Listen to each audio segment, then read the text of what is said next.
Well, I think first of all I would want to emphasise that yes, research can transfer and have an emphasis on practice, but equally practice should also inform research. So these two things need to be seen as a relationship that's interwoven. One is not separate from the other. The research isn't done and informs practice. Actually, the research goes on in concert with practice.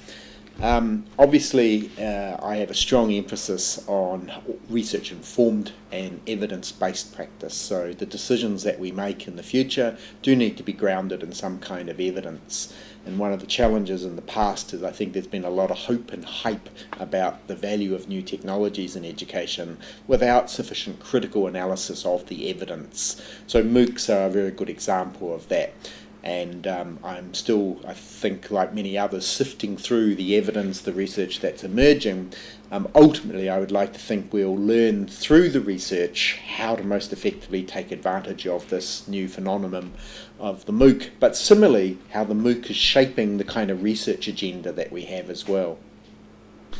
I think for me, leadership has to be the number one issue. It might not be something that everyone identifies, but I think we have a leadership gap. I think we have a leadership challenge. I feel that my own role is driven by the influence that you can have as a leader, but more importantly, it's about developing a network of leadership, a distributed network of leaders, because leadership isn't something that just happens at the top. It's right through an institution with micro leaders, but we definitely need to grow the leadership base that we have, the leadership understanding, the tools that our leaders have, because to implement all of these wonderful technologies actually requires people who can do that in an institutional culture, if we're talking about universities in particular, that is usually very political, layered in layers of policy. So these require particular leadership skills and most importantly relationship and people skills. So that's the number one. Secondly, I couldn't go past the challenges of really transforming pedagogy. Infrastructure is important, yes, having the technology, having access, but even if we have the access, fundamentally we still are about trying to change and transform pedagogy.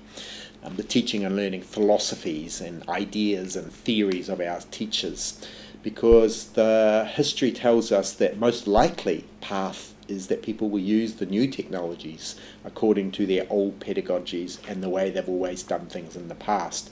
So unless we influence their pedagogies, we'll get the same outcomes just with different technologies. And that's a very difficult challenge for us because we have to confront some of our teachers in their traditional ways of teaching, confront some very deep beliefs they have about learning and the role that learners have in their own learning. And that's never going to be an end point, I have to say, because what we're learning continues to change from one year to the next. So I'm going to introduce another P here, which would be, I think, the policy sides. I think leadership and policy go hand in hand. I sometimes use a quote that comes from the United Kingdom and Winston Churchill, one of the previous prime ministers, a very famous prime minister. He has a quote that goes like this: "We build our dwellings, and the dwellings we build then shape our lives." So for me, policy is a dwelling, and the kind of policy architecture and framework that we develop is really crucial. It enables us or constrains us. I like to think of policy as being a very enabling thing. So for me, in that horizon that you've described, we need to have the right policies in place. And some of our policies are blockages for what we do now. An example would be funding models, not just here in Spain, but where I'm from at the moment in Ireland, where part-time students are not funded. And online students are not funded. So on the one hand, we're being told of the wonderful benefits and opportunities of new technologies, but on the other hand, the policies just simply don't enable people to implement the technologies in the ways we would like.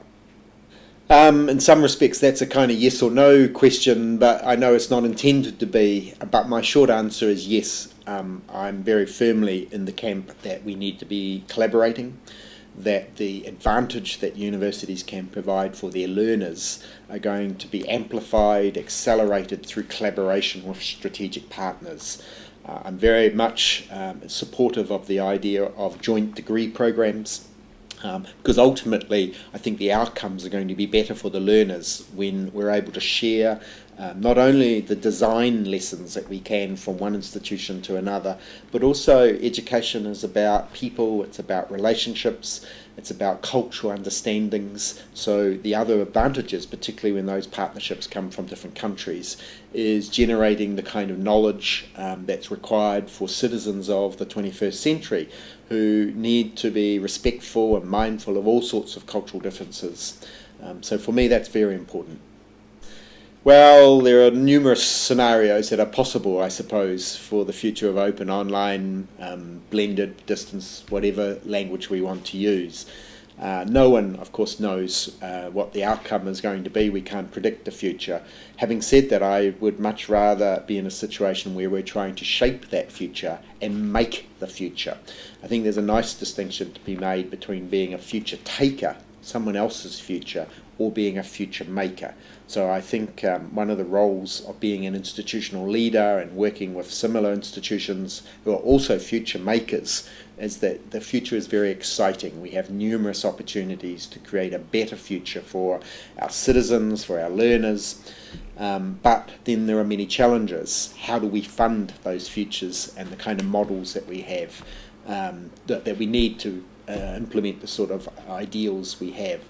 So for me, I see firmly a future where universities continue, that the university remains a very important institution in our societies, an institution for the public good of education, an institution that promotes education and the benefits of education socially, culturally, environmentally, and yes, of course, economically as well, but I think well beyond just the narrow economic view. I also think that the implication of the momentum that MOOCs have gained is a bit of a sideshow. Really, what the MOOC movement is showing us is just how impactful the internet has been on the opportunities now available to universities. So I think the future is more where online delivery becomes the new normal.